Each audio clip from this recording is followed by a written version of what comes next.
Oh, hello there. It's I can't do a Shrek accent, so Oh, it's a Shrek accent. Oh, hello there. It's episode 14 of Parapod with your hosts, the fairest ogre in the land, and my one true love. It's Mark. Good evening. How are y'all?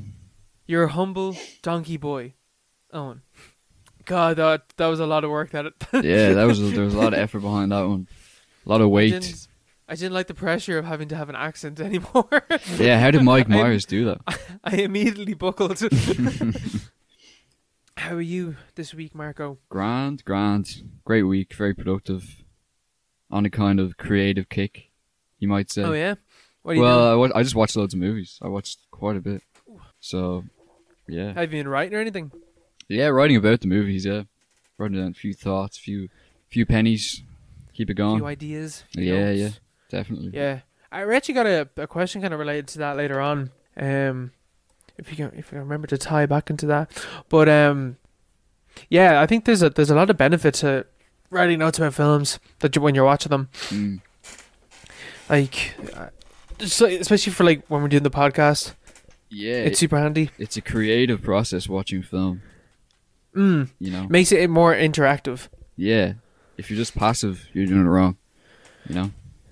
Yeah, but especially with some films don't. I guess like some films don't. You're meant to like sit and watch it passively, but then they're the ones that are most interesting to like take notes on. Yeah. Like the other guys. Like the other guys is like the example for me, I think. Yeah, true. Yeah, but like that reading how this was very creative. You know, like that's reaching into the film, being creative about it. I think, or that's what I think anyway. Yeah, I would agree. It is like it's like coming up with ideas about something. You know, like if you're writing I guess if you're writing like a story, you are basing it off like you're being creative, but you're being creative with your own life or something, or like whatever, or your imagination. Whereas with like taking notes on film, you're being creative with what you're given. Yeah, someone else's story. Film. Yeah, I like analyses and critiques. Analyses. Give me those long ass YouTube video essays. They're like an hour long about some film that I know nothing about. Yeah, it's like some Soviet film from 1955. Why you have to see this film? It's like 3 hours and 45 minutes long. It's just like I remember watching one. It wasn't even that long. It was like 15 minutes. But the essay title was like Tarkovsky Meditation in Filmmaking or something, or like filmmaking meditation or some fucking bollocks title like that. Like so many of them were just so bad. Like they're just filler, just loads of filler, and they say like two things. But especially when the title like that is like blatantly clickbait. Yeah. Just condensing it's clickbait it down. For like the cunts like us to have a stupid podcast. Yeah, clickbait for pretentious people who have pretentious algorithms on YouTube. Yeah, that's actually so true. I watched the fucking 9-minute video today about like, you know, that episode of SpongeBob where Squidward gets locked in the freezer and then he goes in like forward in time. Yeah, that episode's amazing. And he experiences like nihilism because of it. Like that's what the video essay was about. Is about like how that episode of SpongeBob deals with like Nietzschean nihilism or universal nihilism or something. What? Hello. Hello. Like how SpongeBob deals with nihilism. Nihilism is like it's the Reach is obviously this is sort of Reach City. This is Reach Central, but like the Reaches on YouTube are just out there altogether, just completely disconnected from reality. Which is what our thing is about as well. Yeah, at least we're not serious about it, you know? Yeah, we're not making money off this, so... we're not talking flatly for the entire 2.5 hour period, you know? Talking down to... Ever got those lads who like, it's like a lecture? They're like... Yeah, they talk down to... Yeah, it's like, what is this? You're talking about fucking, you know, Barney or something. And they're like acting as if this is a serious lecture. It's like, shut the fuck up, you're talking about a 90s Cartoon Network kids show. Shut the fuck up. But besides video essays, what else have you been watching this week? I took the plunge on Showgirls this week. It's been a while. Paul Verhoeven, that guy. I think he's Dutch. He did Total Recall. Sure, Total Recall, RoboCop, loads of stuff like that. Starship Troopers. So he's like a satirist. That's it. Starship Troopers. I don't remember what the other one was. He had loads of amazing satires in the 80s. And this is like, Showgirls is sort of known as being, it bombed on release basically. And it was known as one of the worst movies ever made for about 10-15 years afterwards. But recently it's had like a recovery of reputation, and people have reappraised it as like this either an unintentional masterpiece or a fully serious intentional masterpiece. Like people like Jim Jarmusch, he's a big champion of it. He loves it. So I watched it. It's like 2.5 hours long. It's on Movie. It's about this girl who comes to Las Vegas. She becomes a stripper, and it's about how she works her way up through the ranks of of Vegas, like becoming a burlesque dancer, and then she's like the headliner on like a Vegas show, and it's sort of like power politics and the objectification of women, and I don't know, stuff like that. But it's actually like, I watched it based on the reappraisal, but I have to go back to the original appraisal, which is that it's just a bad movie. It's actually not good at all. There's something. It's just there's nothing there. I don't know. Like there is something there, but it's just extremely graphic. Is it? I was gonna ask, like, if it's about like sex workers, is it like really graphic, or is it just like Hollywoody? No, it's extremely graphic. It's just like tits like in every frame basically, and they're all addicted to coke. Nice. Kyle MacLachlan's in it from Twin Peaks. Yes, that's what I asked as well. He's in this film. Yeah, and he expressed massive regret afterwards. He's like he's completely disowned this film, which is because it's almost Lynchian in a way, especially at the start. It's like a really hammy melodrama, and I think it was on purpose. But he loves a good fucking hammy melodrama. He's in fucking Twin Peaks, like. Yeah, he's in Twin Peaks, Blue Velvet, stuff like that. And this film has sort of similar elements, but it gets lost somewhere in about maybe as late as 2/3 in. It just completely loses its like the run of itself. But yeah, it's really graphic. Like there's one scene where the lead actress, I think she's it was turned down by about like 50 like people like Angelina Jolie and like Julia Roberts, like the script, like they were like, this is fucking cancer, like get this away from me, and they all turned it down, and eventually they got to the girl who used to be in Saved by the Bell. I never watched that, but that's what she's known for otherwise. But there's a scene where her and Kyle MacLachlan have sex in a pool, and she's like flopping like a dolphin in the water, and he's just like there like it's just like, it's so obnoxious. It's like, it's not even like funny or bad in like a funny way. It's not like The Room. Yeah, and it's not like that scene in Blue Velvet where he's like, mommy, so it's like breathing oxygen. Yeah, it's intentionally uncomfortable. Yeah, it's just weird. It's just like, and it doesn't really serve any narrative purpose. It's just her like flopping around in the pool. This film was actually banned by the in Ireland. One of the only places it was fully banned was in Ireland by IFCO. And it wasn't banned for the drug use or like the heavy graphic sexual content. Or no, it's probably something religious, was it? Yeah. One of the lines in the film is in the strip club, and before she goes out, they're in like the dressing room part, and they have like a Tumblr sort of character where she's like a big fat girl who like goes out and tells jokes to the crowd before they go out, and she's there like cracking jokes in the dressing room, and she's like, I got bigger tits than the fucking Virgin Mary. And they banned it because of that. It wasn't banned because of the rape scene or like all the sexual violence or like the drug use. It's banned because she said fucking before Virgin Mary. And Jesus fucking Christ. Yeah, I don't know when the ban was lifted, but the Parapod just got banned for saying that. Yeah, maybe.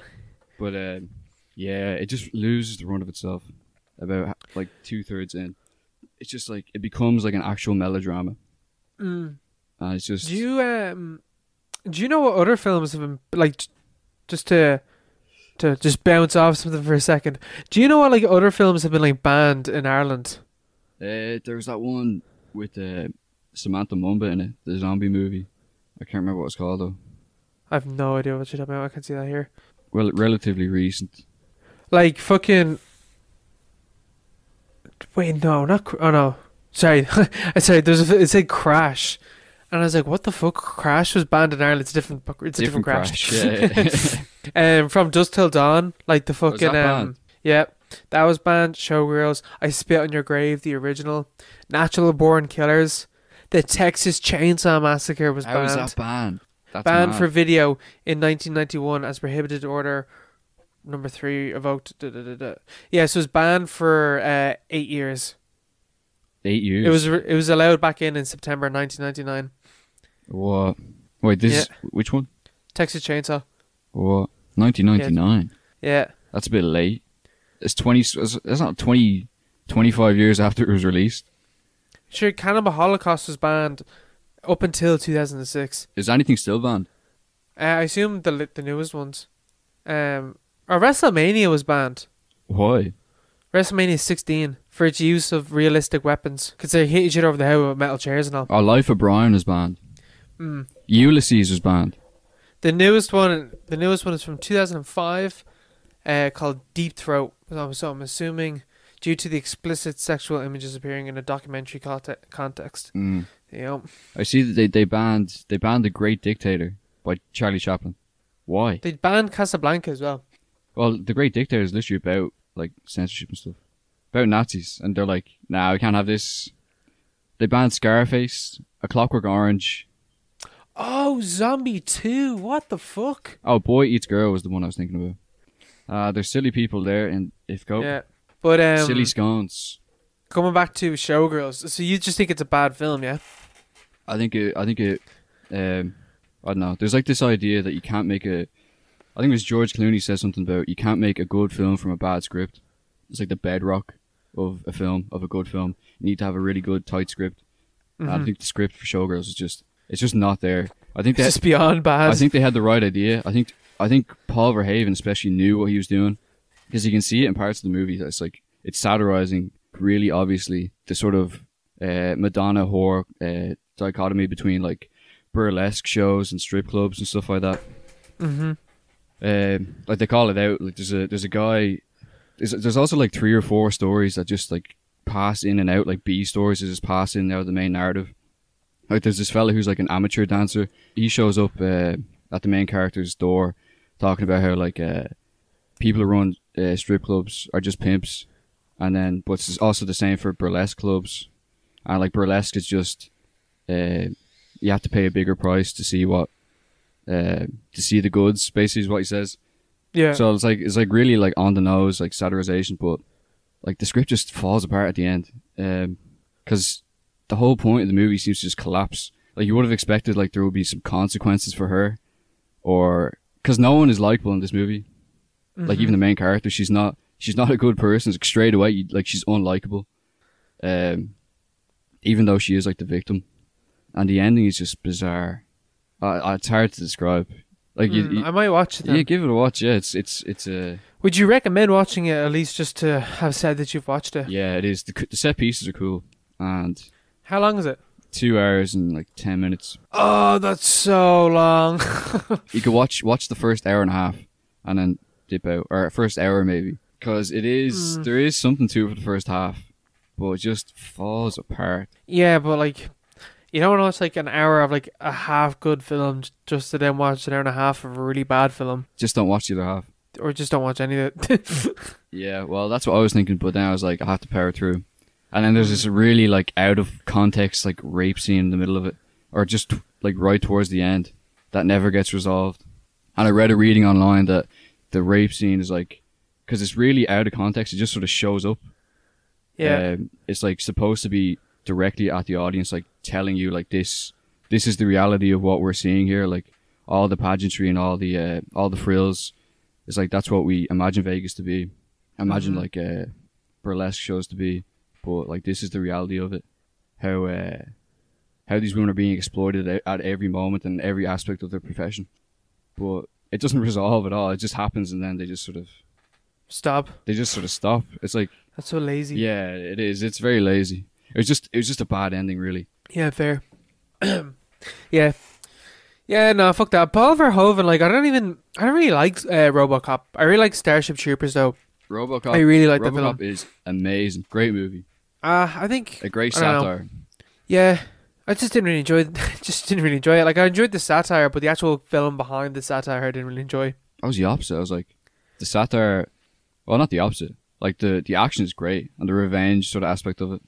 I didn't like the fact that he's not actually the cop. Like, the guy who gets killed isn't actually RoboCop. Like, RoboCop is just a robot Yeah, with a yeah, human yeah. face attached. I was like, sort of removes the revenge aspect of it, but Yeah, true. Yeah, I don't know. I really like Starship Troopers though. I really like that, and I enjoyed the like over the top satire in it because it's like so in your face. people still fall for it though. Yeah, I know, but it's so cheesy and like so in your face that people still fall for the just the narrative behind it, like, and don't recognize the satire, which is like ridiculous. It's like the U.S. Army like vets just like love that film for the completely wrong reasons. Same as Apocalypse Now, like. But I started a journey this week, Mark. A journey that I believe you're gonna partake with me on. Yeah. And that is the multi-universe, the interdimensional, the space in between space and time. Shrek. The Great Green Yonder. It's gonna be amazing. The Great Green Yonder. This is where we fade in with "I'm on my way, 500 miles," or whatever. You know that song? Oh no, wait. Yeah, yeah. The Proclaimers. Yeah. No, wait. Is that in the I'm movie? on my way. Yeah. Soundtrack is great to this Yeah, film. what a soundtrack! Amazing. So the film that this is, I believe, and we're gonna rank them as well this week. Same again with Twilight, but we're gonna be going forward with the Shrek franchise. So will we run down like the films we're gonna go through? Yeah, let's do it. Shrek 1. So starting off with this episode is Shrek 1. Next episode will be Shrek 2. The episode after that will be comparing Shrek 3 and 4, the argued worst in the franchise. After that we have Shrek the Halls and Scared Shrekless, along with Shrek 4D/3D/ Ghost of Lord Farquaad, as a nice little trilogy for that episode. And then we head on to Shrek the Musical, which I know you're very excited for, Mark. Yeah, I didn't even know that existed, but it's gonna happen. It's happening. It's happening, boys and girls. It's happening. And then, finally, in the new year, in the first episode of the new year, we're starting off with a bang with Shrek Retold. Yeah, whatever that is. It's a YouTube video. Yeah. It's a recreation of the original film. So we already have plans through 2021. Yeah, this is actually the most like planned we're gonna have. Now that's unless we take a break during Christmas, but I don't think we will. Nah, fuck that. But yeah, I'm excited. Mark, are you excited? I'm buzzing. Absolutely buzzing. Actually, I haven't seen half of the things on this list, so I'm looking forward to this. What have you seen? I haven't seen anything past Shrek 4 of what I talked about, like Shrek the Halls, Oh, neither have I. Scared Shrekless. I haven't seen any of them, Neither have I. but I'm looking forward to it. So, Shrek. Is this the first film? Is this the first one to win Best Animated Picture? Did it? I think it is. At the Oscars? Yeah, I'm pretty sure it is. They probably created for this, yeah. I think it was. I thought that was only recent, though. though. The creation of that award. It was, yeah, like 2001. Oh, it did, yeah. One Oscar. It won the first ever. Yeah, they created it for Best this film. Animated Feature. And That's the mental. best for best adapted screenplay. Wow, fair play to them. Well, it won was 2 Oscars. Oh no, it was nominated for Best Adapted. No. Oh yeah, It won was one Oscar, and then yeah. it won it with the BAFTAs. Yeah, Well, it was definitely the best animated film of 2001, I think. definitely. This film's great. It's like the perfect comfort movie. Yeah, I think everyone has seen this film. So It's so like nostalgic and it's so familiar. it's well put together. It is well put together. Everything flows into the other part, you know? Everything makes sense. There's no in a fat weird on way. this script. There's no fat at all. Unlike Shrek, unlike a certain ogre in the movie. It's only 90 minutes. Do you realize that? Yeah, it's real short. Mad. It's nice. Nice. Sure, it's a kid film. I imagine it's You know? 3 hours long. There's some odyssey like Yeah. this. Shrek 2049, like fucking Denis Villeneuve does a reboot. Live action. Live action. like the Avatar of its time. Yeah, 5 billion gross at least. Oh god. But yeah, what do you think about Shrek? Do you like I it, love or Shrek, do you man. love it? I've always loved Shrek. Same. I had it on video. I used to watch it. Used to wear out the video. Yeah, because it's just a great. You sort of take it as a whole. Because we would have been too young to sort of see this film as a singular piece. You know, Shrek. When people talk about Shrek, they don't talk about the first film. They talk about the whole series. But Yeah, you sort of or the being himself. or the actual man himself. But you forget how good the original actually is as well. Like, it's a very well put together film, and it came through a lot of stumbling blocks to get there. Like, the story of the production is actually quite interesting as well. Do tell, because I don't know. So, Oh, okay. do you have any interesting little facts? Yeah, it started in like '97, so it'd been in production for a while. And you know that guy, you know the comedian Chris Farley, No. who did. He was on Saturday Night Live. He was like the same class of comedians as like Chris Rock and David Spade and Norm Macdonald, stuff like that. He died in like '99, I think, or '98, something like that. But he was originally scheduled to voice Shrek, and they'd already recorded lines from the film, and you can find it on YouTube, of his rendition of Shrek. And it was originally going to be a classically animated film, so like hand drawn and stuff. But Farley That would died. look freaky. Oh, that's how the book was. It's based on the book, so that's how the book is written. But like, I think that would look so freaky. Yeah. Like, Shrek in 2D just doesn't work. The book is supposed to be a classic. Yeah, no, but like, imagine that animated. Yeah, maybe, I don't know, could have worked. See, if they're going to do a reboot, they should definitely do it animated, or an anime Shrek, maybe something like that, you know? Oh, with those close-ups, that would look amazing. Yeah. Like, I won't accept like American style 2D animation, but give us that Japanese rendition of this, and I'm there. Yeah. But Donkey-san. Donkey-san. No, but yeah, so Farley died, so they replaced him with Mike Myers. And Mike Myers actually recorded all his lines in the film in like a Canadian accent originally. And it didn't work. It wasn't good, apparently. Yeah, that sounds so weird. Yeah, imagine that. He's like, donkey, eh? Or whatever, you know? Hey, donkey. Donkey, eh? Hello. So he did it in his normal accent. And they're like, Mike, this isn't good. You need to sort it out. Because he got paid millions for this. And so he's like... So they went back into the studio, and like everything had been filmed, or everything had been animated, all the other voices had been done.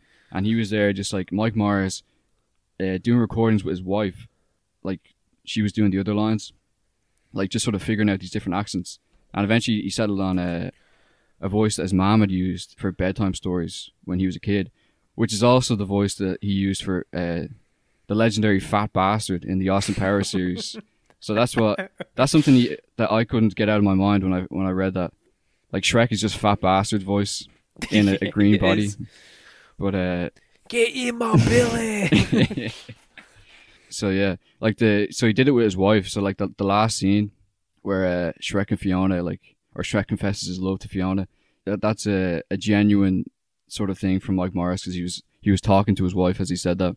That's why it sounds so authentic and so heartwarming. Oh shit! Yeah, that's pretty good. Yeah, because he sort of most of these facts are actually taken from Amazon Prime's X-Ray. It's like a thing. It's a thing where they put like little facts in the middle of the movie, and I was like, what, really?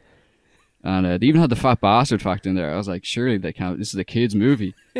But so like, here, little kid, this guy is based off a Fat Bastard. Who would have known? Yeah, who would have known? But yeah, so it's the end scene was real. It actually happened. That's mental. Yeah, that's actually crazy. Yeah, like the fucking I always forget that like the satire of the fairy tale, which is like so ingrained in this film. Like I didn't understand that as a kid, obviously, but now knowing the conventions of, you know, the fairy tale, like recognizing what they are now, like the film like makes more sense, I guess. Like, what do you mean?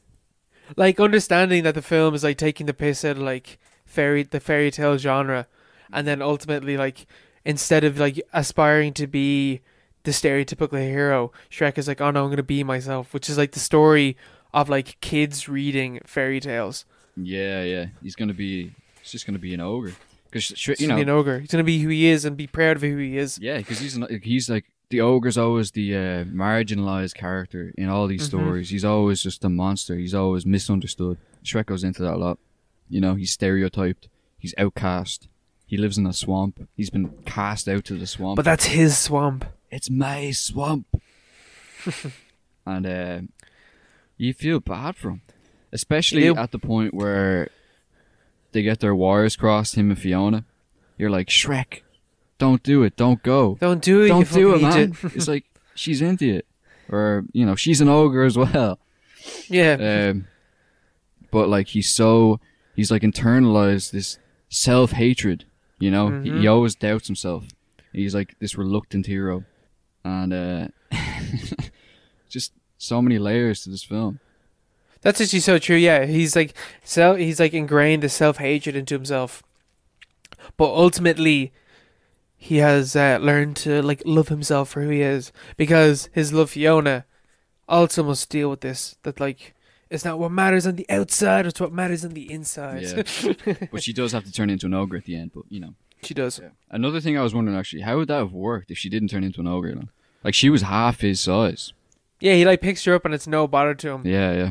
It would have been weird. Walking around with her. Yeah, how would that work in the swamp? Like, yeah, it wouldn't. Very graphic.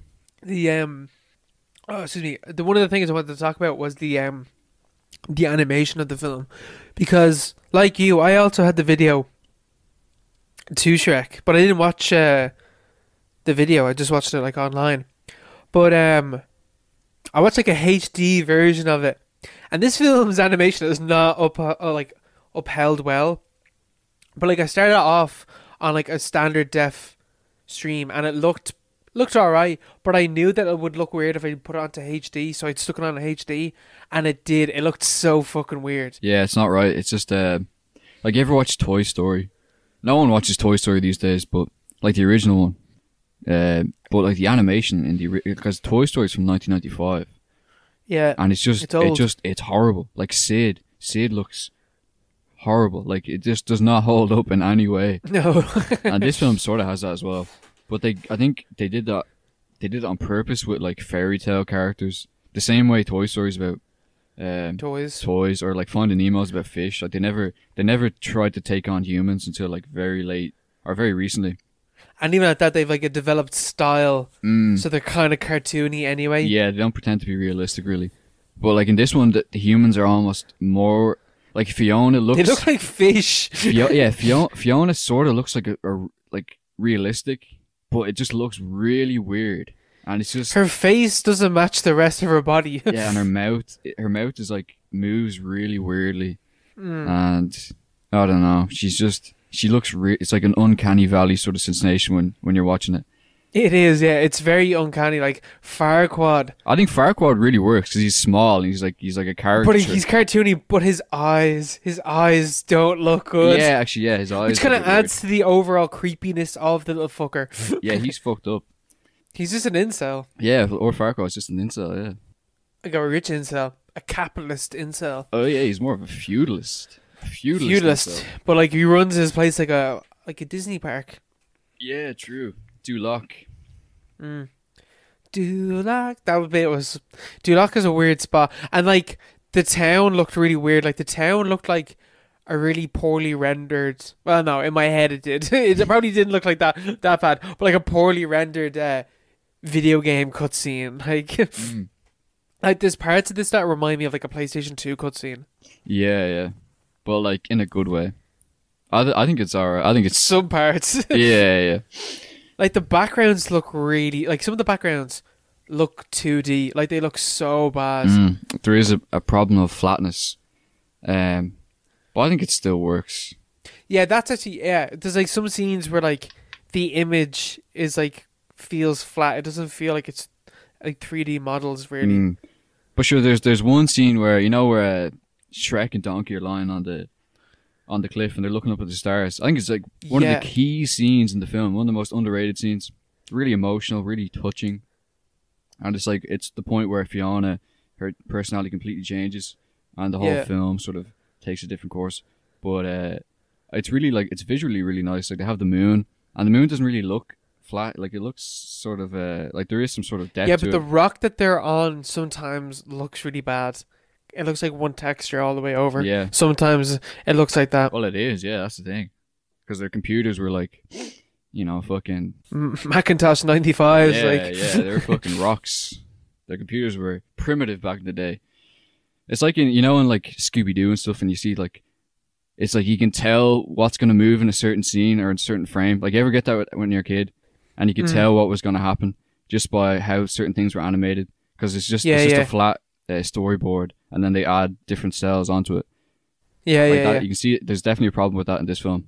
Like things aren't really mixed that well. The land or the background and the foreground, and the characters moving around, but you can forgive it. It's all very.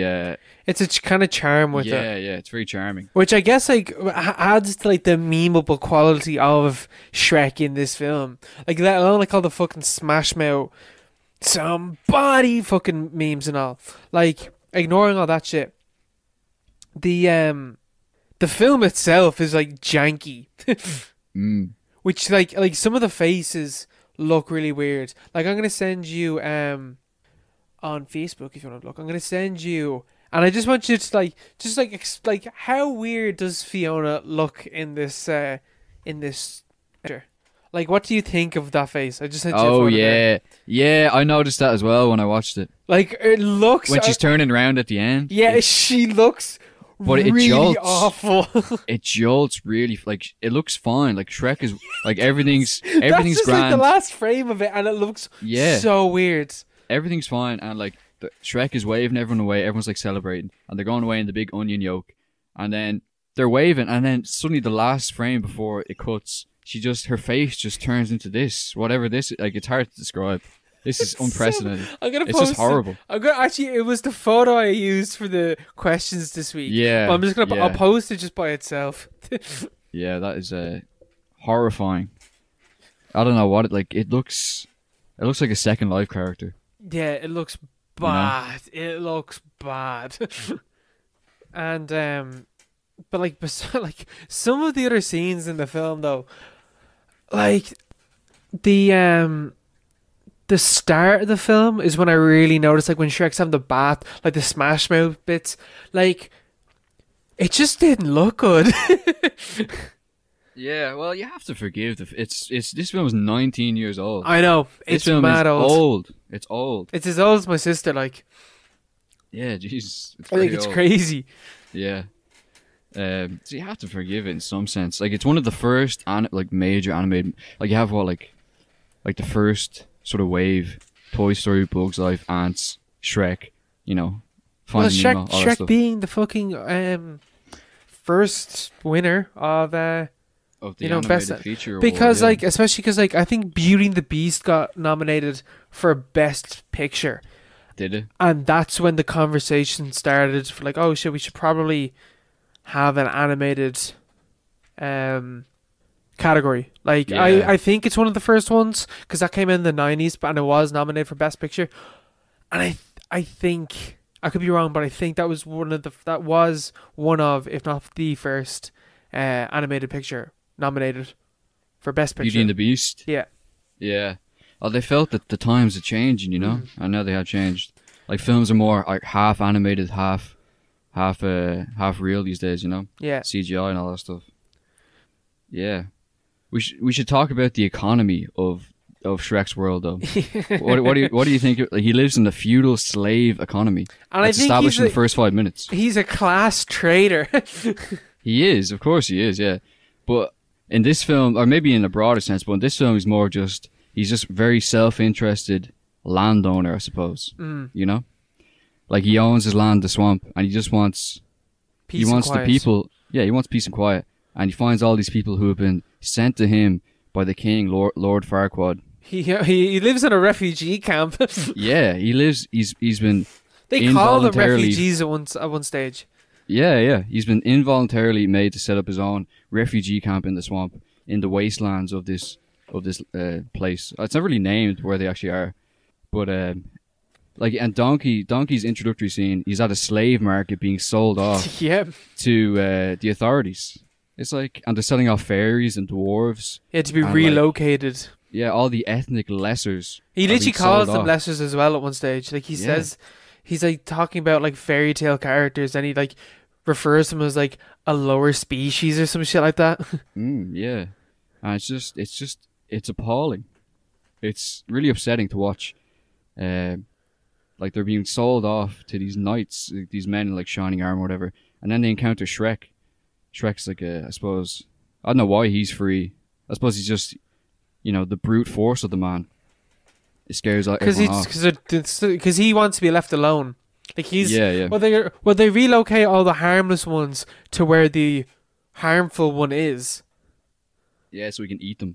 Yeah, or like just like it's like, okay, we can't bring him to the refugee camp, so we'll bring the refugee camp to him. yeah, actually, that's a good point.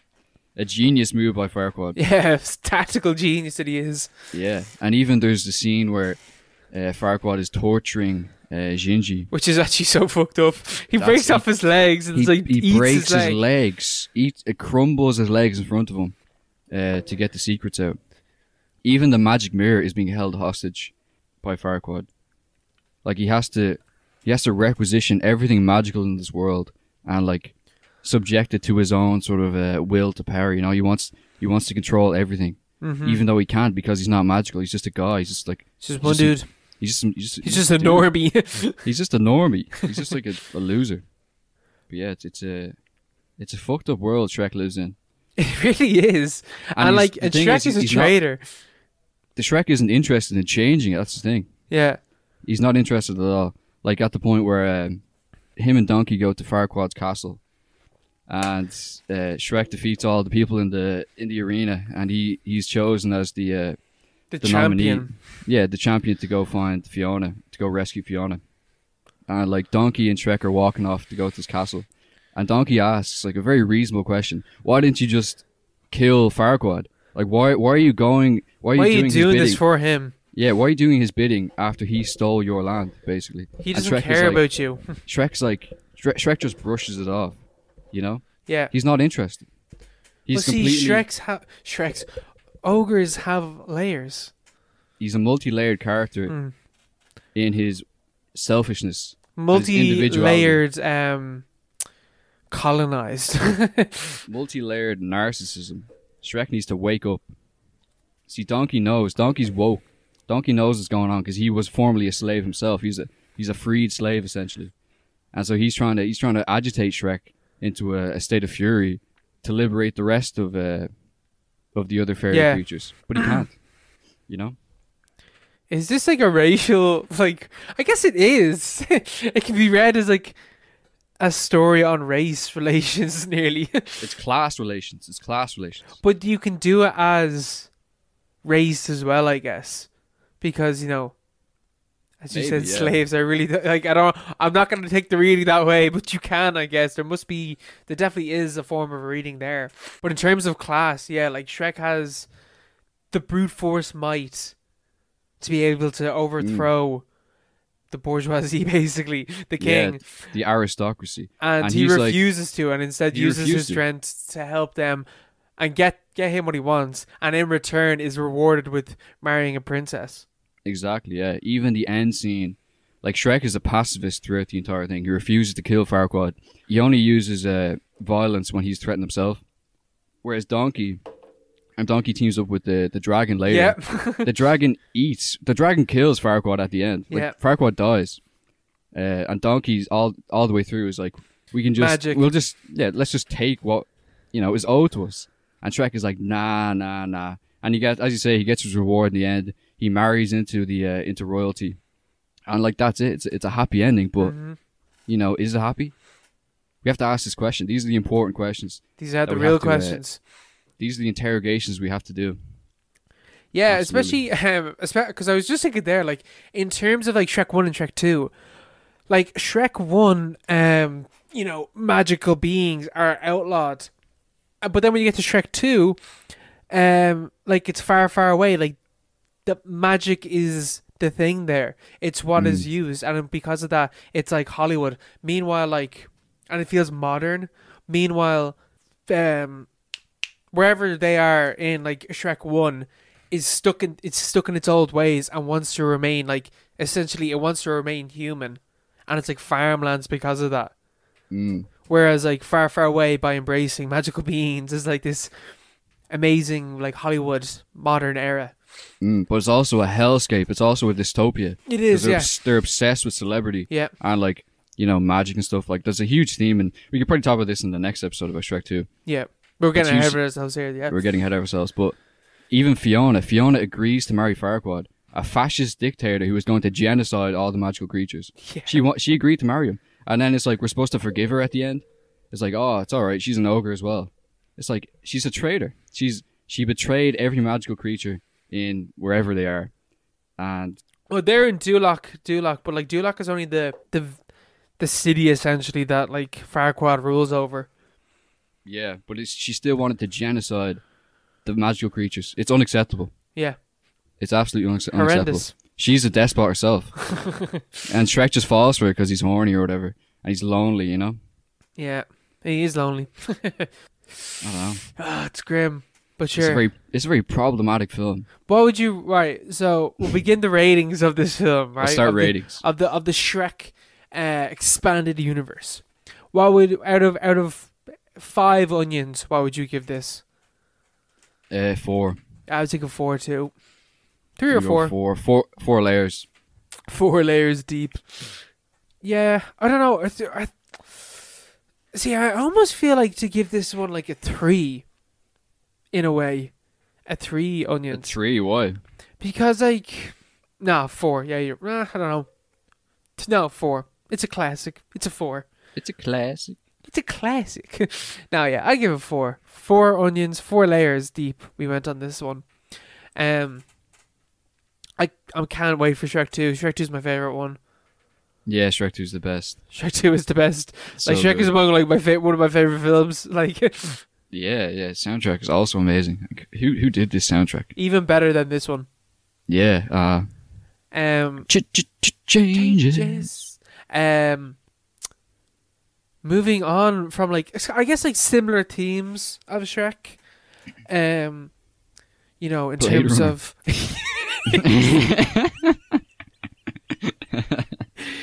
you know, in terms of, you know, what does it mean to be human? Like, what are humans? Shrek, Yeah. Blade Runner, you know, they have similar themes, I guess. Yeah, I suppose. I watched the original Blade Runner, the 1982 final cut though. I didn't watch the theatrical cut or the director's cut, because do you know what's in the director's cut and like the theatrical cut now? Yeah, the voiceover. The voiceovers, Where he just explains everything. Yeah, he just explains He was everything. like, I was very sad in this scene. It's just like, it's like a director's commentary, isn't it? It's just really bad. And then the director's cut adds in the unicorn daydream. Oh, yeah. Which ties into the ending of the film. Have you seen Blade Runner?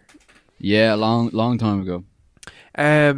This is probably like the second time I've watched this. Like, I remember trying to watch this years ago when I was younger, and I didn't like it at all. And I didn't even get very far into the film. And then I watched it again when I was a bit older, and I didn't. Again, like, I was watching it, and then I just got bored and stopped watching it. But last night, I sat down, and I watched this film, and I just soaked in the atmosphere of this film. I loved the scenery in this film. The vibes were immaculate in this film. And the way that shots just like linger and let you like just soak in like the cool atmosphere that this like city gives off. Because the city's like American, but it's also like clearly got that like Japanese or like Asian influence in it. This is like around the time when they thought Japan was going to overtake America instead of China. Which like makes like so much sense, but like the aesthetic that the film gives off because of that is so fucking cool.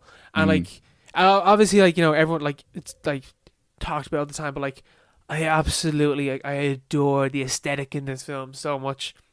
Yeah, it really caught on. In terms of like, you know, story or whatever, I really like Do Androids Dream of Electric Sheep, like the Philip K. Dick book. Yeah, PKD. He was something else. Like that's a great book. It's got so many great ideas in it as well. He lived to see the preview screening for this. He died shortly before it was actually released, though. Ah, shit. Rest in peace. Rest in peace. Little did he know, because this is the first one that was the first of many adaptations of his works, and like he's been so influential since, and this film as well in particular. Yeah, this one was like, I remember like we were chatting like the like film club group chat last night, and like one of the fellas, Patrick, he was saying that it's like easily like if not the one of the most influential sci-fi films ever made. Like sci-fi took a turn when this film came out. Yeah, it was big. But it was but like it was as a film itself, you know, it wasn't loved when it first came out. Like the theatrical cut to this film is shite. Yeah, and it's only with the director's cut where like things are changed and the voiceover was removed that the film began to be recognized as like an amazing film. Yeah. What do you think of Blade Runner though? I like it. You like it? I like it a lot. As you say, it's big in like the whole what would you call it, like cyberpunk? Yeah, cyberpunk. Like that thing sort of emerging out of the 80s and 90s. Sort of dystopian futures. I don't know any dystopian sci-fis that really existed before that, you know? I don't know, but like, you know, like in terms of like, especially because like Ridley Scott made this, and the film before Blade Runner was Alien, and again Alien, I love the aesthetic in that film. I love the spaceship in that. It feels so like old and like lived in, and it feels like it's futuristic, but it feels old at the same time, which is like kind of what you get in this film as well. Like I love that cyberpunk aesthetic, but in terms of like the film itself, I was like this is up to a point. I was like, this is like one of my favorite films, I think. And then there's the scene between Decker and the replicant, the like replicant that he interviews, and she doesn't know that she's a replicant. Yeah, Rose McGowan, isn't it? And there's like a scene. It's like when they decide to have sex, basically. But I don't know. I don't know if the film intended for it to come off like this, or like Ridley Scott just did not like it. Like it's like basically a scene of sexual assault. Wow. But the film, because like he kisses her and she's like, oh no, I don't want to, and gets up to leave, and he slams the door and pins her up against the wall, and is just like, kiss me, and then she kisses him, and then he says, now you tell me to kiss you. Yeah. And we're like, as the audience, are told to take this as like a romance scene, that like, oh, this is what love looks like, but it's just like plain sexual assault, like. Yeah, to be fair, they're robots as well, like. But like that's like kind of the problem, because the message of the film is like, you know, robots or humans doesn't really matter. Like that's like the whole like thesis of the film, basically. I love Philip K. Dick's work itself. So it's weird that like it does that to like its female android that we're meant to sympathize with, that we're meant to see as like Deckard's love interest, is that he sexually assaults her, which is just, it like ruins that message of the film. It was the 80s, like. I know, but like you can say like it's a product of its time, but like it is now ruined because of that. Like it's ruined. It's that's like, a bit no, much. like that scene took it, made it like not one of my favorite films. What? One scene because it ruined the message of the film for me. I don't know. You can't be like, oh yeah, androids, humans, basically the same, but women, don't worry about it, man. You don't have to worry about that. That was like almost what it came off across, like, and it like ruined the overall message for the film for me. Like that scene just like tilted it, because then the end of the film is like, you know, oh, Harrison Ford, you know, he's a replicant the entire time, and like I liked that because it was just like, you know, the person that we've been following the whole way through, we never questioned, you know, is he a human or is he an android up until that point, and it's almost like it doesn't even matter. It doesn't change the story whatsoever if he's a replicant or if he's a human or if he's actually a human, except for the well, I guess then it can come into questions like free will, or like free will in terms of like Harrison Ford choosing to do this as like Deckard the Human, whereas if he's a replicant, he was programmed to do this. But even still, I like that ending anyway, which was not the original ending. Like the original ending was that he just found the unicorn and then he walked out, and then they had they have the footage from The Shining. Did they? Yeah, there's like the original theatrical cut. After they it shows them escaping and going to Canada, but it uses shots from The Shining, the helicopter scenes. The Shining. Because it was just thrown together, and it was hated. Like the film was seen as like a sloppy mess, and once you like change these little bits, it became like a masterpiece, which is insane. Yeah, like the film is I do think the film is a masterpiece, and I love everything about the film except for that scene. That scene just ruins it for me. I can't ruin it. It's a classic. It does. No, I don't. It is a classic, and I recognize like its importance and everything. But that scene will only age worse with time. Yeah, it's already aged badly. Whereas, like every other aspect is like timeless and classic nearly.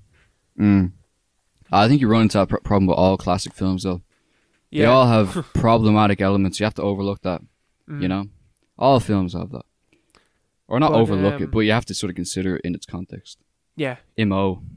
Yeah, no, fair. Like, I agree to an extent, but, it's important to, you can still love something without being able to have problems with it, which is what that's what I mean. Film. But because of this as well, then, I've stumbled upon, like, Blade Runner Blackout 2022, which I didn't know. I didn't know what this was, and I just came across it. It was like, oh, it's a short film. Only then to find out that this is part of a trilogy of prequels for 2049, which is the recent sequel to Blade Runner. And I watched all three of them. The first one is definitely the best one. Second one is the worst one, and then the third one is in the in-between one. Blackout 2022 talks about like how basically like there was the Nexus 8s. Do you know what like the story of Blade Runner? Oh, you've seen Blade Runner 2049, haven't you? Yeah. So I don't remember anything about it though, to be fair. Do you know the blackout that they talk about in that? No, I can't remember. It's this event where basically like the androids were made like so human, like they basically like the way that like in Blade Runner, that the original one, that the androids have like a 4-year lifespan or a 5-year lifespan or something like this. Well, like after, like in the events after that Blade Runner, a new version came out which was Nexus 8, and Nexus 8 had like a normal human lifespan, so they became like more human, and humans started like lynching them and destroying them and killing them, and they became outlawed. So then a bunch of them basically like caused like an EMP to like go out over Los Angeles, and they blew up all the computers, so there was no human records, so they just blended in with humans. Yeah, I know that aspect. Like it's completely impossible to tell who's and what. It's such a cool, like, it's like, oh yeah, information and personal histories is now like tied into like who you are as a human basically, whereas in like Blade Runner it's about like, oh, if you have memories that makes you more human, I guess. But it's cool. I'm really into the Blade Runner universe now. The Blade Runner universe, the extended universe, yeah. Yeah, it's good. I think I'm gonna chill here for a bit and, soak in some cyberpunkness.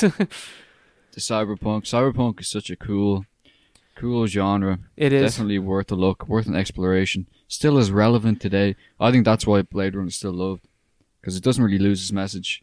No. Compared to it's like a modern sci-fi in terms of, like, you wouldn't imagine 2001 really applies much today, if it applied at all. Really, it was like more of an ethereal kind of spiritual movie. Like, this is like robots, man. Like, what robots, if they were like man? us? What if they're like us? Like, what does it mean to be human? Exactly. There's actually a cool bit in like Blade Runner 2022, or sorry, Blackout 2022, where one of the characters goes like, "When we die, do we go to heaven?" And then the other like replicant goes like, "No, there's nothing. We know for certain that there's nothing for us because we've already met our creator." Oh yeah. So it's like they're like they're humans without any faith in the afterlife. Like they know that this life is all they have. Atheists, an atheist army. Yeah, and it's almost like they're like more desperate to survive because of that. Nearly. Yeah, actually, yeah, that's a good point. It's cool. Yeah, are they gonna make a new one, or is that it? I think I heard something about a new one. That seems like because maybe the second one did not do well at the box office. Did it not? No. No, it did. Even though it's poorly. like literally look back upon it, like one of the best films ever made, nearly. It's one of the best films recently, yeah. But it's like, and it was really well received at the time. But I don't think it didn't do well at all, and they were very disappointed with it. But they should make another one. I think give it a go. If they have, it won a bunch. I think it won Gosling on board. Oscars as well. Yeah, it probably did. Yeah, it won like 3 Oscars. I'm pretty sure. Denis Villeneuve, of course, won Oscars. Yeah, that man's an Oscar magnet. He is an Oscar magnet. Besides Showgirls then and Shrek, what else have you been watching? I watched the Truman Show. Ah, yes. What does it mean to be human? Yes, exactly. Yeah, the whole thing. Oh, we don't believe in afterlife because we've already met our creator. Well, Truman meets his creator in this, which is pretty crazy. It's a really weird film. I watched like randomly on Friday, I think. And it's like almost like everyone knows about it, but it's like underrated, I think, because it's way more intense and like in depth than you'd expect. And it's not really a typical Jim Carrey comedy film either. No, it's pretty not. Serious. It's not. pretty serious. It's like barely a comedy when you like look into it. Like, yeah, I was watching with Orla because I was like, this is a nice light-hearted film, because I'd seen it before and I remember it being funny, but it wasn't actually that funny. No, it's more like really sad. You're like, this is terrible. What are they doing to this man? Because he's living in a bubble. He's living in like a master-controlled dome reality that's specifically about him. And people have had like he is the main character in his world. Yeah, but like in a bad way. Yeah, in like the worst way imaginable. The worst possible way. Everything he's ever known is a complete lie. Everything is a fiction. Nothing is actually real. His father's death was fake. Yeah, he's afraid of water. They made him afraid of water by killing his dad, just so he wouldn't like try to get out. That's so weird. It's like people have had adverse reactions to watching the film, where it's like a psychological condition where people believe that they the Truman effect. Yeah, the Truman effect. It's basically schizophrenia, which is what, like, if someone says that to you, oh, I think everything is fake, you'd be like, yeah, you're fucking crazy, man. Like, get a grip. But it's actually real in this movie, and it's very good film. I'm sure everyone's watched it. Really, I'm sure everyone has as well. Yeah, but the last scene is amazing. The last scene really stuck out to me. Very emotional scene, where he escapes the cameras and he sails out to the edge of the dome, and he gets to the door in the sky, and he's talking to the creator, to like the producer of the TV show, and it's like he's literally having a direct dialogue with what he would regard as God, basically. Yeah, like he was there when he was born, and he'll presumably be there if he had stayed in the dome when he died. And he even like says that the creator says, "Oh, I was there when he was born. I'll be there when he dies." He's trying to kill him as he's trying to get to the door. Yeah. And he's given the choice when he gets to the door. It's like, stay here and like live life completely like predictable and like safe, and you'll be safe and sound. Everything will be fine. Or you can go outside into a world of like that's completely unknown, completely chaotic. You don't know what's gonna happen. And there's like a moment where you're like, oh, what's he gonna do? And he's like, he just opens the door and like says his line and walks out. And it's great. It's a really, really powerful movie. He chooses freedom. He chooses freedom, yeah. And the fact that it's all on TV and everyone's watching it as well. It's so like, it's again like this is like something that will age better with time, with like the more influence in like social media and virtual reality and like whatever. This film will get better and better when those questions become more involved in our lives. Yeah, exactly. It's pretty powerful. It is pretty powerful. It's I haven't seen it in years. Yeah, it is sort of funny as well. It's pretty funny, but it's more like cathartic. Like you're like, go on, lad. Get out Go there. on. Choose life. Go through the Choose door. freedom. Choose happiness. Yeah. But I then watched a film the next day called Picnic at Hanging Rock. Ever heard of that? No, I've never heard of this film. It's directed by the same guy, which I did not know, which is pretty weird considering the themes of the two movies. I only realized that today, that the same guy directed this. I completely randomly decided to watch Picnic at Hanging Rock there on the Saturday. It's also like a really weird sort of mood piece. It's set in an Australian convent in 1900, and they go on a field trip to this rock out in the desert, out in the outback basically. And it's a really bizarre film. It's part of the Australian New Wave cinema, which is pretty little known, but apparently was a big thing back then. So it was made in 75. So the director's really young when he made it. And straight away it starts out with a title card telling you the ending. Like it says on February 14th, on Wednesday, February 14th, 1900, 3 girls went missing. No trace was ever found.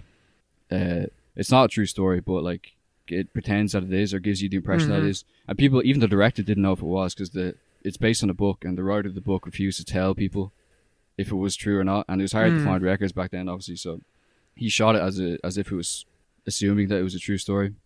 But basically, they go to this rock, and they're all really proper Westerners, little white girls on a field trip from the convent. They all have really proper English accents. Clocks are a big thing. They're always counting time, and they understand the geography of the landscape, and even the magnetism of the rock, because they arrive at the rock and all their clocks, all their watches stop. They're must be the magnetism. They have a rational explanation for everything that happens.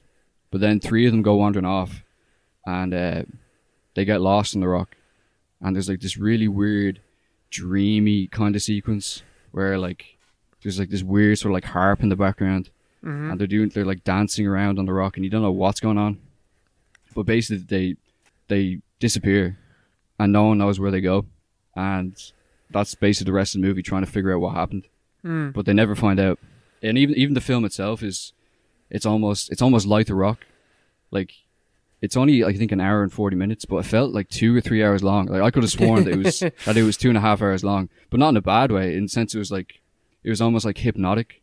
It was really weird. And The Rock is this sort of bizarre. It's almost like a trans-dimensional object. It's that. Yeah. Remember we were talking about Carl Sagan explaining 4-dimensional objects. Yeah. That could only be seen in a cross section of time in and our space. reality. Yeah, yeah. It's The Rock is almost that sort of object.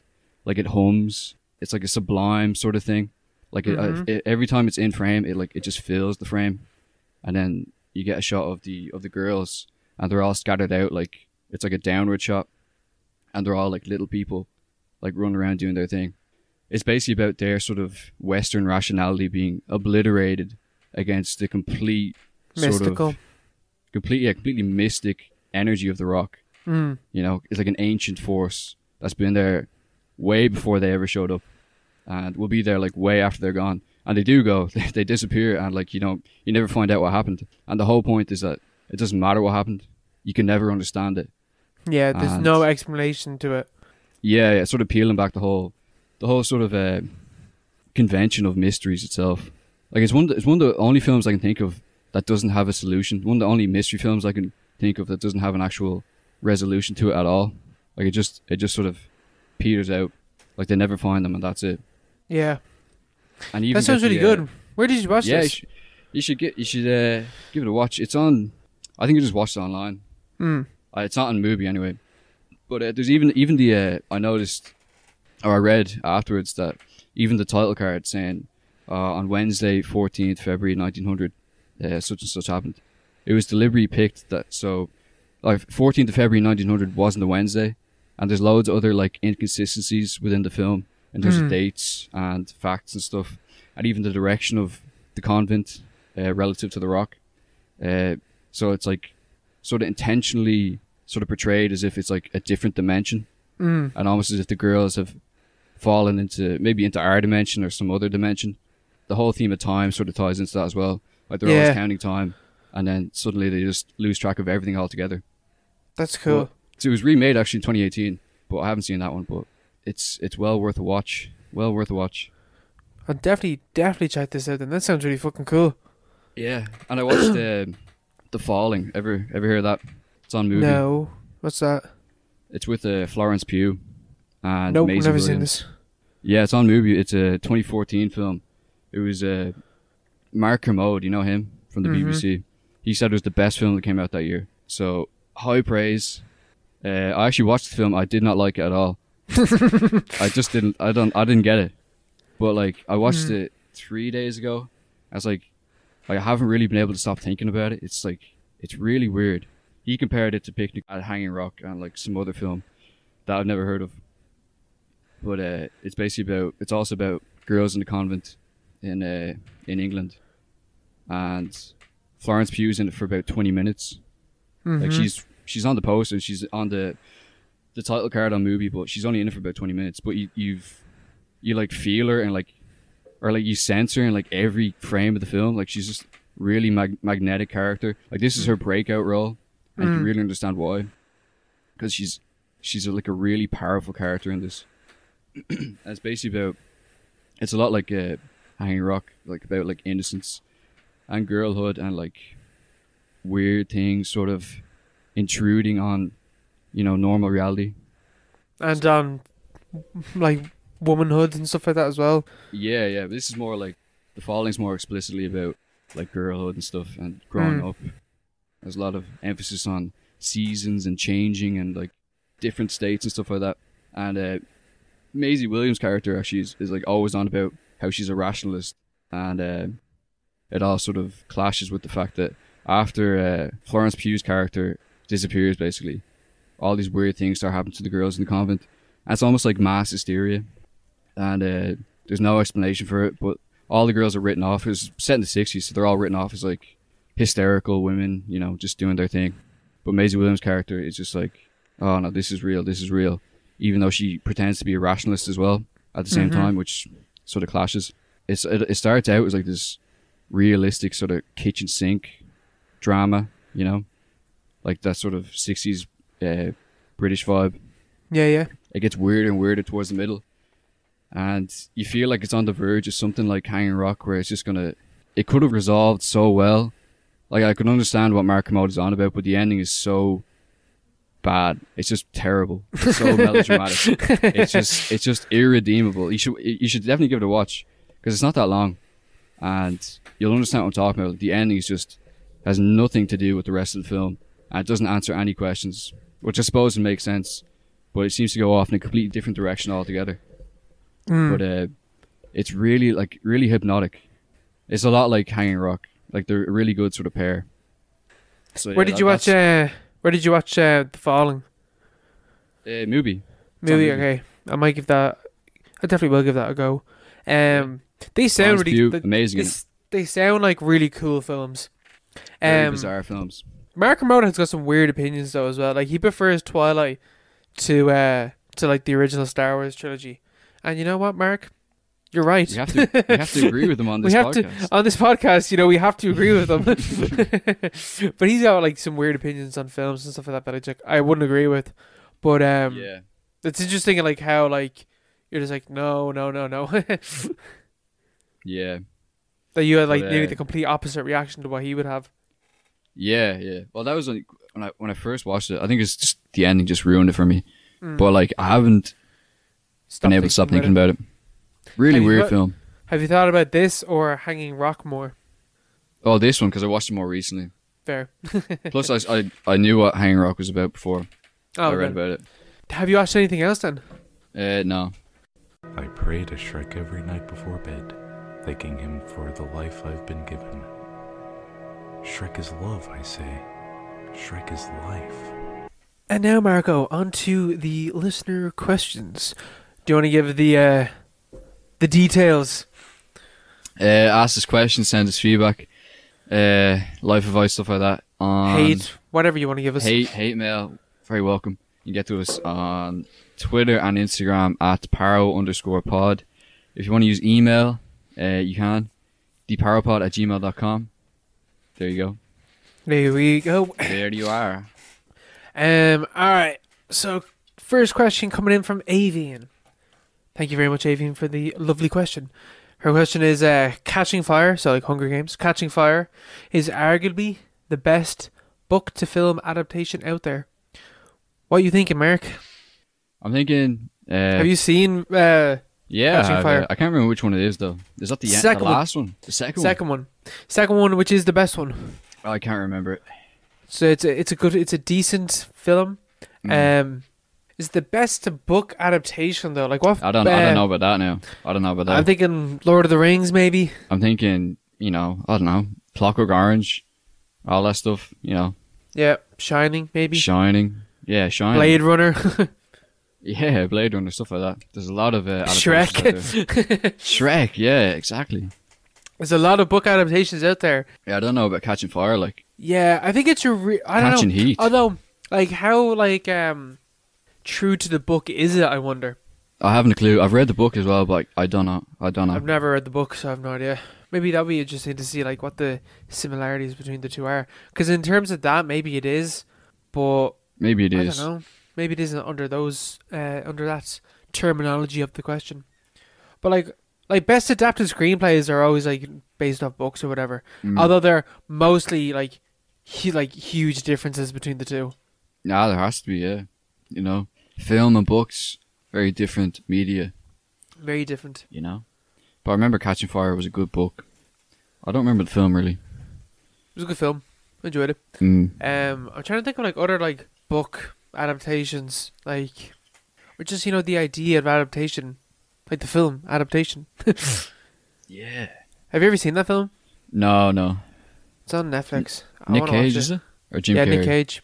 Yeah. Nick Cage plays Charlie Kaufman and Charlie Kaufman's fake twin brother, who is credited on the screenplay for adaptation, and the Oscars nominated Charlie Kaufman and his fake twin brother for the role, for the award, which is amazing. Yeah. Catching Fire, no. I don't think it's the best. I think it's a good one, but I don't think it's the best. No. Just no. Yeah, it's good. Good book, though. Good book, though. And a good TV show, and a good film, but it's just not the best book adaptation. Maybe one of the best, but... Who knows? We'll never know. We'll never know. Next one comes in from Patrick. He's asking, what's your favourite bad movie performance where it would be a detriment to the character if a better actor played the role? Trying to think. Maybe most Nick Cage. Colour Out of Space, Nick Cage. Yeah, like most Nick Cage films and stuff like that. Like, I think the charm of those films wouldn't be there if it wasn't Nick Cage. Like, he's just so good. He's just amazing. Yeah, he is. He has that sort of style, and it works. It works pretty well. The Room as well. The Room. If they had a good actor in that, yeah, it would have been pretty bad. It just would have been a bad film. I think your man Greg Sestero is a good actor, I suppose. No, he is. He apparently just wasn't even trying for that because he knew. Yeah, this is a dud. This is gonna be shit. But like, if that was like, if Tommy was a good actor, or like he didn't star in it, but he was still directing and writing it, it just would have been a shit film. It would have been irredeemable. Yeah, no one would talk about it. I said there's loads of films like that no one ever thinks of. Some like piece of shit film that everyone has forgotten because it's just so inoffensively bad, What about for you though? Like other bad performances that like say that like make the character what it is. I sort of agree with you, Nick Cage. I haven't really thought about it. I can't really think of it. Nick Cage definitely. Colour Out of Space would have been way worse, I think, if he wasn't. If he wasn't, he added something to it. Yeah, he did add something to it. I just thought of one there. The Resident Evil, Mia Jokovic. Oh, her, yeah. Was that her name? Mila Jokovic? Yeah. Yeah. If she was like a really good actor, those films again would just be like, just shit. It needs that charm, like, and she's not even bad in them. But you know what I mean? She's not good. Yeah. She's like, she cares about them so much though. It's like her and her husband's like love child. Yeah. And then Liam's question Shout out to Liam as well. And shout out to Patrick as well for asking the questions. Liam asks, has the podcast improved your love of films, or has it made you overanalyze every film you watch? Now, this is what we were kind of talking about at the start of the episode, where we were talking about, like, taking notes during films. Like, have you noticed? I've definitely noticed that, like, the way that I view films has changed now. Yeah, I know what you mean. Yeah, I think we've all done it before, but this time it's like it's more of a creative process. You know, like you're watching a film and you're thinking, that's a cool way to look at it, or that could or a certain phrase or certain scene will like stand out. Yeah, or give way to like new ideas in your head. You know, like it's not just a matter of like looking at a film and be like, oh, this is really well put together. It's like, what does this mean? You know? Yeah. What's going on? Yeah, what's going on underneath the hood? Which is I think it's just a better way to approach everything, rather than you know. So I'd say it's a positive effect for me overall. Pour more. I think so as well. Like, especially like it's like a creative process now of like watching the film. It's like, what can I take out of this film and like discuss, or like what's like the merit in what this film is doing, or like even like I've even found myself like I'm watching things that I normally wouldn't watch, but I know are going to be interesting to talk about. Like watching something like fucking Tarkovsky's like The Sacrifice, only because I'm like, oh, there's probably like a few things I can talk about with Mark about that, because I know that you know stuff about Tarkovsky. Yeah, and it's just like interesting like to talk about that way. Yeah, it's a good excuse to get out of your comfort zone, you know, and do some things that you wouldn't normally do. Cause like, especially with the recommended films, like even last night I was watching what I watch. I watched something, but I can't remember wait, what did I watch? Well, I watched the film anyway, and what the fuck did I watch? I can't remember. Shrek? Yeah, I'm retarded. I'm so silly. I watched Shrek, and I was planning to watch a different film after that. But I was like, nah. But like, usually I'd be sitting around, I'd be like, well, I watched Shrek, will I watch like some like random TV show, I'll watch something easy. Whereas now it's like, oh, I have to talk about something for 2 hours on Wednesday. It's like, I have to watch something stimulating, I have to stimulate myself. Yeah. Mentally. So you have to be like, you know, you need something to talk about, so you need something that's going to make you think, make you say weird things. You know, you say weird things. Yeah, that's what that's what it's about. Owen and Mark, Parapod _ Mark and Owen say really weird things. That's basically what it is. It's the description. So you need to watch weird movies. Otherwise, I'll just be watching Shrek all day, or like, well, Shrek is great actually, but you'd be watching just rubbish. You know, yeah, stuff that's easy to watch. It's even like it makes you like watch things in a different way. Like, you know, I would never have, you know, took that like an interpretation of a film if it wasn't for like, you know, doing this podcast. You know what I mean? Like, I would never have watched Peeping Tom and like focused on like those certain aspects of it on the first watch, because I was just like enjoying what was happening, and then the second watch is where like I normally like, you know, do a closer analysis of the film or whatever. And so on. But you know, I think I always watch films that way though, especially if I'm rewatching something. I'm like watching it like thinking about what it's doing, or like why it's doing what it's doing or whatever. Yeah, definitely. And those questions are so much more interesting about it, just talking about like what happened in the film or whatever. Like going back to Mark Kermode, because this was like one of those reviews that like I saw, I was like, oh, I'm gonna watch the film because like just on like his description of like how he read the film or whatever, and it was 1917, and I like 1917, but like I don't think it's great. Like I didn't enjoy it that much, but like the way that he described it was like, you know, this like the start of the film, the start and the end of the film are like bookmarks, right? Because the film starts with them waking up under the tree, and the film ends with him going to sleep underneath a different tree, and he's gone across this like time and space literally, because the film is one cut, and he's gone across the space and everything. And that was just such an interesting, and he goes like up and down and underground and up and down, and then the end is like, you know, charging along the top on the outside on the hill. He's charging along, and he's like, you know, running towards to finish his goal or whatever. And that reading made me want to watch the film, because that's such an interesting way of looking at the film. Yeah. And like, you know, hearing those like kind of like analysis and stuff like that make me want to watch a film. Yeah.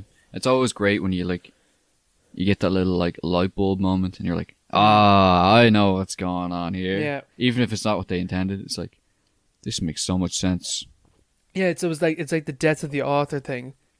Yeah. Roland Barthes, you know, like the film is no longer what the author or the director or the writer or whoever, it's not what they intended anymore. It's what I intended, you know? It's what I read it as, and that's all that matters. All that matters is what I think. Yeah, my opinion is final. But for me, like, it doesn't matter. Like, Mark and Mo tell me, like, oh yeah, 1917 is an amazing film. Meanwhile, I'm like, oh, I need to like this because, you know, that guy likes it. But like, you know, I don't interpret the film the way that he interprets it. So I don't get that sense that he got from it. Yeah, exactly, yeah. We're all unique, man. We're all unique. And it's cool. I enjoy focusing on films a bit more. Because that's something that Liam was talking about. Liam was talking about, like, you know, because he does, like, you know, My Morning Coffee, and he does, you know, theatrical cut.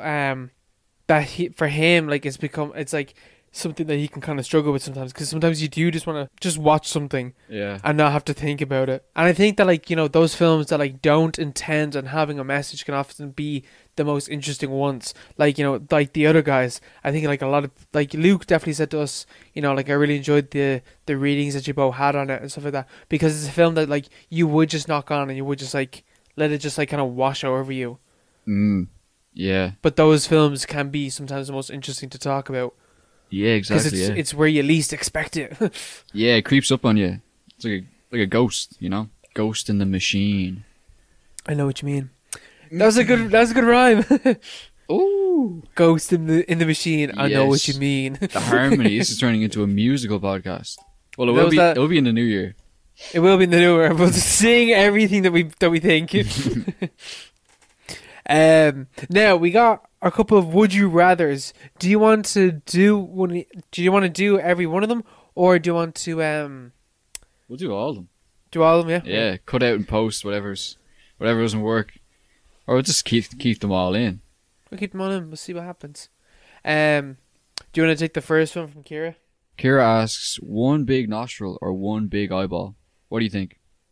Well, considering that I like one of my nostrils doesn't really work properly, and I already have like one nostril, it wouldn't really bother me if there was just one big nostril. So like, yeah, relatable content. I'm already like, you know, wearing glasses. I don't want to deal with having one eye. Yeah, what would glasses look like if you only had one eye? Yeah, like I don't want to be dealing with that, and no one wants to be seeing that. Yeah, exactly. Yeah, one nostril though, it looks a bit weird, doesn't it? Whereas one eye is like a party piece, you know? No, but I imagine if it's one big eye, yeah, it's like a cyclops. Yeah, so I don't want to be a cyclops. I don't mind having one big shrone. Well, it'd be one big nostril. That's different. Then you look all lopsided. If you have one big eyeball, then you're still symmetrical. But I imagine that like one big nostril is just like you don't have the gap in your nose. It's just like, oh, I know what you mean. That changes the game. Yeah, I know what you mean. So you're still symmetrical. Yeah. Just have no nose. Yeah, fair enough. You know what I mean? Like that would work. Well, I still go with the one big eye. I'm going with one big nose, one big nostril. Would you rather have noses for eyes or eyes for noses? Multiple noses? Fucked up. 2 noses where your eyes are. You have 3 noses. Nah, fuck that. The nose is such a useless organ. I hate my nose. not for what it looks like. I just hate it. It's just in the way. It's just in the just way. Gets in the way of everything. It's like, smells. They're not even that good. Yeah, they don't do anything. Like, you can't smell a film. You can't smell a book. You can't smell an experience. I'm tired of sneezing and not being able to breathe properly. I'm tired of sneezing. Yeah, fuck it. I'm tired of being called a mouth breather. Yeah, one big eye. And then Hannah asks, be double your height or half your height? Double my height, of course. That'd be gas. But, right, I was wondering, would you still be in proportion? Like, would you, know. if you were, if you did me, or you, I don't know, I emphasize me or you, it doesn't matter. If you did, ignore what I just said there. If you doubled your own height, would you just be really lanky, or would you just be like a huge person, like your fucking hands and all would be in proportion with like someone that's 10 foot, like as your proportions are now, if you know what I mean? Think of the tallest guy ever. He wasn't in proportion at all. Like, he was Yes, fucked. but that's what I'm saying. Yeah. So would you just be really tall? In which case, Well, if I'm just you're gonna really, have if I'm just you're gonna have like an over 10, like an over 12 foot person. yeah. So that wouldn't be good, because you'd probably die at about. Well, your man actually died at about 22, so I'd probably be on the way out. Maybe. You'd be dead now. Yeah, I'd be dead now. He died very early, because the human heart isn't built to like extend or to like circulate blood around such a large body. So I suppose you'd have to be in proportion, you know. In which case, that's just a monster. Yeah, that's just an ogre. Yeah. Literally an ogre. Would you rather be Shrek or a dwarf? It's like, that's a question. But a dwarf that's in proportion, I guess, or a little person. A dwarf? Is dwarf offensive? No, they Is like dwarf dwarf offensive? Okay, but right. So so again with the same rules, you're gonna be in proportion as you are now, but you're gonna be half your height. No, I don't want that. So you just be child sized. Yeah, I don't want that. What's the advantage to that? You're literally just gonna be a child. You're just gonna be a child, yeah. With a beard. There's no advantage to being 3 foot tall. Yeah, there isn't. I don't want to be. I'd be, if I was half my height, I'd be. You get on the bus for free. That's about it. I'd be like 2 foot something. I'd be like, because I'm just under 6 foot. Yeah, it'd be like 2 foot 10, 2 foot 10. That's ridiculous. Well, it's, yeah. 2 foot 5, man, or 2 foot 6. Oh yeah, Jesus, yeah, 2.5 feet. Like that's how tall you're gonna be, and you're gonna be like, you're not even gonna be child size. You're gonna be baby size. No, it's 3 foot or 2.10. It's two. No, it's not, because it's half. So you're half in the inches as well. No, because then we're 5 foot.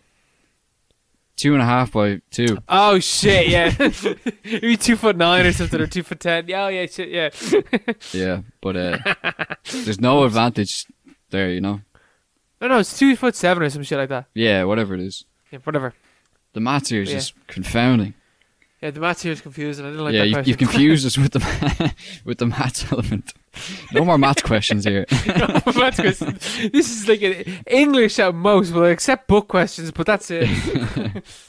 And then Neve asks another fucking maths question. No arms or no legs.